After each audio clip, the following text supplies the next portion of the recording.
जब हम त्योहारों के बारे में सोचते हैं तो क्या ख्याल आता है? रस्में, जश्न, परिवार का साथ। पर क्या हो अगर इनका मतलब इससे कहीं ज्यादा गहरा हो? आज हम नवरात्रे और विजयदशमी के असली मतलब को समझेंगे। एक ऐसी यात्रा जो बाहर नहीं बल्कि हमारे अंदर के अंधेरे से उजाले की तरफ ले जाती है। और यही सोच आप कह सकते हैं इस पूरी बातचीत का दिल है कि त्योहार बस कोई रस्म नहीं बल्कि लिविंग मेटाफर्स हैं। मतलब ये एक तरह के गाइड हैं जो हमें सिखाते हैं कि समझदारी और खुशी से कैसे जिया जाए। तो चलिए इस गहरे मतलब में थोड़ा और उतरते हैं। तो देखिए, त्योहारों को देखने के ना दो तरीके हो सकते हैं। पहला कि हम उन्हें सिर्फ सांस्कृतिक यादें या कल्चरल नॉस्टैल्जिया की तरह देखें, बस पुरानी परंपराएं हैं जो हम निभा रहे हैं। और दूसरा नजरिया है उन्हें जीवंत रूपक की तरह समझना। मतलब ये वो गाइड्स हैं जो हमें एक बेहतर जिंदगी का रास्ता दिखाते हैं। और आज हम इसी दूसरे ज्यादा गहरे नजरिए को एक्सप्लोर करने वाले हैं। तो इस सफर की शुरुआत कहां से होती है? अंधकार को समझने से। पर रुकिए, ये बाहर वाला अंधेरा नहीं है, ये वो भीतरी चुनौती है, वो चैलेंज है जिसे हम सब अपनी जिंदगी में फेस करते हैं। तो नवरात्रि का असली मतलब क्या है? यहाँ जो शब्द है रात्रि, उसका मतलब सिर्फ रात नहीं है, इसका एक और मतलब है अज्ञानता का अंधेरा। तो इस लिहाज से देखें तो नवरात्रि सिर्फ कैलेंडर की 9 रातें नहीं है, ये असल में वो 9 मौके हैं जब हम अपने अंदर के अंधेरे को, जैसे कि कंफ्यूजन, कमी का एहसास या डर, इन सब परतों को हटा सकते हैं।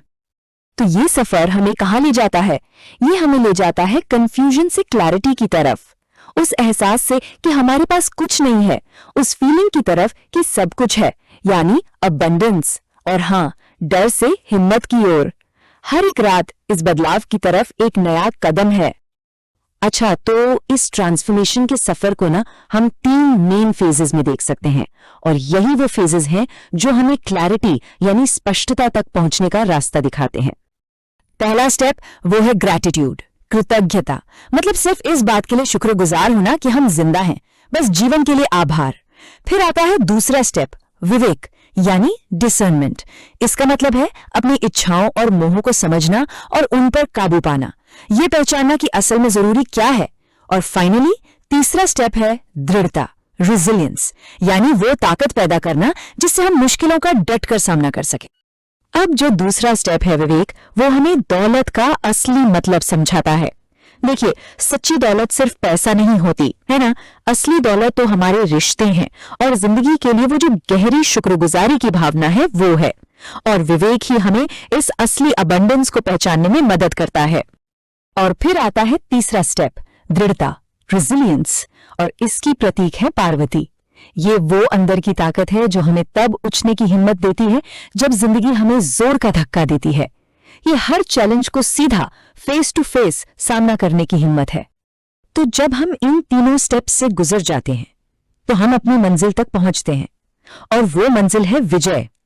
पर एक मिनट, ये जीत है किस तरह की? क्या मतलब है इसका? आइए समझते हैं। देखिए, जीत 2 तरह की हो सकती है। एक होती है बाहरी जीत, मतलब ट्रॉफीज इकट्ठी करना, दूसरों से आगे निकल जाना। और दूसरी होती है अंदर की जीत, हमारी अपनी जीत। ये होती है कंफ्यूजन पर क्लैरिटी की एक शांत सी जीत। ये जीत है मीनिंगफुल चॉइसेस लेने की, सही फैसले करने की।